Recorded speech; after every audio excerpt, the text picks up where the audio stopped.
ГСП онлайн. Городские новости сейчас.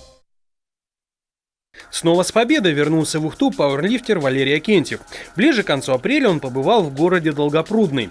Там состоялся открытый чемпионат Европы среди атлетов-жимовиков. В то же время турнир стал еще и отборочным этапом на престижное состязание у пауэрлифтеров Арнольд Классик. В 10 утра ухтенец уже был полностью готов к борьбе за медали. Подходы в разных видах происходили практически каждый час. А закончил свое выступление Валерий в 8:30 вечера.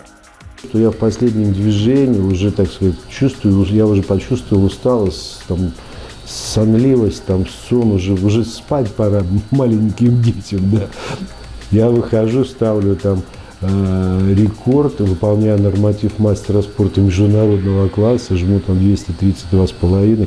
Тем самым я выигрываю экипировку там у всех ветеранов, а есть ветераны, которые за 300 жали, там, помоложе, правда, будем так, да.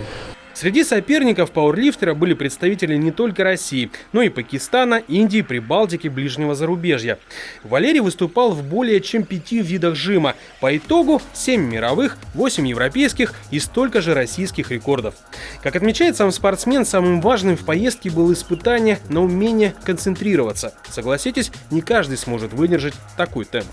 Если подвести резюме, значит, это опять же абсолютка. Самое главное, что очень важно, за что борется любая группа возрастная, там открытая, молодежь, значит, юниоры, ветераны. Важно выиграть абсолютка. Абсолютка очень красивая, обязательно потом принесу показать. Там она, кстати, весит килограммов 6-7, она сделана из металла. Сейчас в копилке Валерия Акентьева 70 рекордов мира. Теперь он готовится к пока непокоренной вершине. Венцом карьеры он по праву называет разряд «элита». Попробовать получить это достижение может любой пауэрлифтер. Правда, сделать это очень непросто. Соответственно, обладатель такого разряда без преувеличения может называться мастером. Валерий Акентьев намеревается войти в число таких людей.